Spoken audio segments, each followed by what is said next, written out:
Karibuni wapenzi watazamaji wetu tuweze kuangalia matokeo yaliyojiri katika michezo mbalimbali iliyochezwa katika weekend hii katika ligi kuu soka ya nchini Uingereza. Kwanza kabisa karibu uweze kusubscribe channel yetu kwa ajili ya kupata update nyingi zaidi za kimichezo. Tuanze moja kwa moja. Ilifanikiwa kupigwa michezo kadhaa weekend hizi ya Jumamosi pamoja na Jumapili, ambapo matokeo yanaonyesha kwamba klabu ya Brentford iliweza kuwafunga Burnley mabao 3-1. Klabu ya Sunderland iliweza kushinda kwa kuifunga Bournemouth mabao 3-2.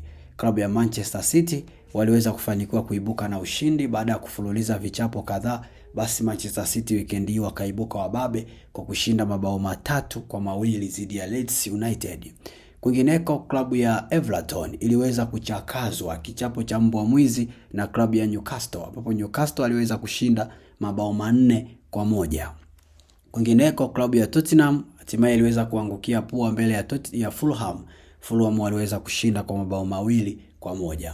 Kwingineko, klabu ya Crystal Palace ilipoteza mchezo wake nyumbani dhidi ya Manchester United, ambapo Manchester United walifanikiwa kuibuka na ushindi wa mabao 2-1. Kwingineko, hatimaye klabu ya Liverpool waliweza kupata ushindi baada ya kufululiza vichapo kadhaa kwenye mashindano mbalimbali walioshiriki hivi karibuni.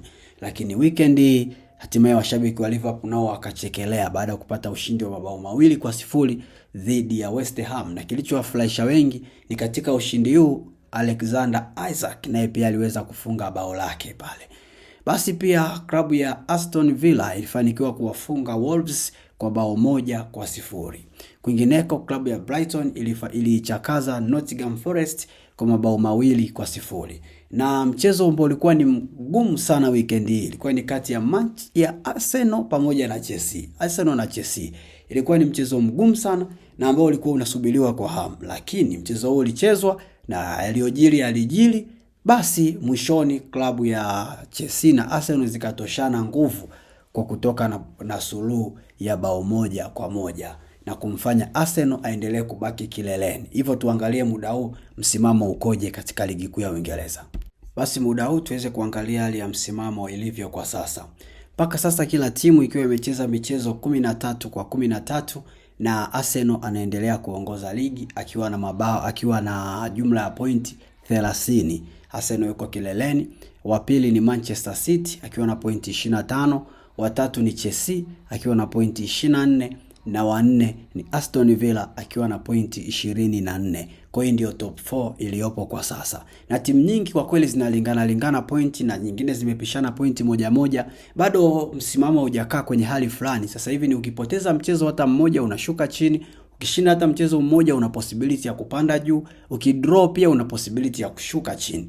Kwa hiyo bado timu zinafanana kwa upande wa point.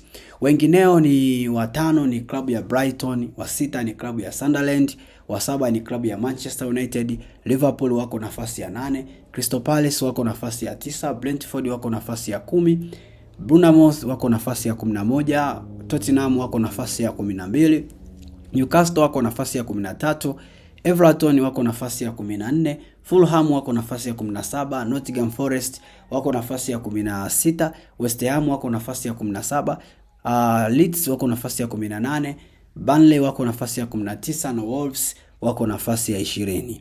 Huu ndio msimamo ulivyo paka sasa kwenye ligi kuu ya Uingereza.